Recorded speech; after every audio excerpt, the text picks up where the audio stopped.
في خلق السماوات والأرض واختلاف الليل والنهار والفلك التي تجري في البحر بما ينفع الناس وما أنزل الله من السماء من ماء فأحيا به الأرض بعد موتها وبث فيها من كل دابة وتصريف الرياح والسحاب المسخر بين السماء والأرض لآيات لقوم يعقلون۔ بے شک آسمانوں اور زمین کی تخلیق میں، رات دن کے لگاتار آنے جانے میں، ان کشتیوں میں جو لوگوں کے فائدے کا سامان لے کر سمندر میں تیرتی ہیں، اس پانی میں جو اللہ نے آسمان سے اتارا اور اس کے ذریعے زمین کو اس کے مردہ ہو جانے کے بعد زندگی بخشی اور اس میں ہر قسم کے جانور پھیلا دیے، اور ہواؤں کی گردش میں اور ان بادلوں میں جو آسمان اور زمین کے درمیان تابع دار بن کر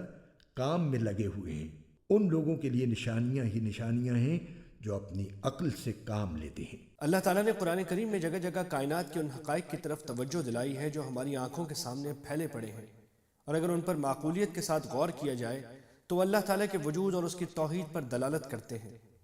چونکہ روزمرہ ان کو دیکھتے دیکھتے ہماری نگاہیں ان کی عادی ہو گئی ہیں، اس لیے ان میں کوئی حیرت کی بات ہمیں محسوس نہیں ہوتی، ورنہ ان میں سے ایک ایک چیز ایسے محیر العقول نظام کا حصہ ہے جس کی تخلیق اللہ تعالیٰ کی قدرت کاملہ کے سوا کائنات کی کسی طاقت کے بس میں نہیں ہے۔ آسمان اور زمین کی تمام مخلوقات جس طرح کام کر رہی ہیں، چاند اور سورج جس طرح ایک لگے بندھے نظام الاوقات کے تحت دن رات سفر میں ہیں، سمندر جس طرح نہ صرف پانی کا ذخیرہ کیے ہوئے ہے بلکہ کشتیوں کے ذریعے خشکی کے مختلف حصوں کو جوڑے ہوئے ہے اور ان کی ضرورت کا سامان ایک جگہ سے دوسری جگہ منتقل کر رہا ہے،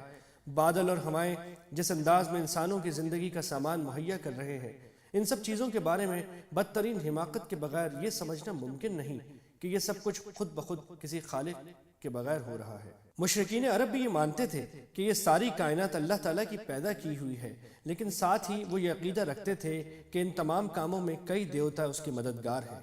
قرآن کریم فرماتا ہے کہ جس ذات کی قدرت اتنی عظیم ہے کہ یہ سارا نظام کائنات اس نے بلا شرکت غیر پیدا کر دیا ہے، آخر اسے چھوٹے چھوٹے کاموں کے لیے کسی شریک یا مددگار کی کیا ضرورت ہے؟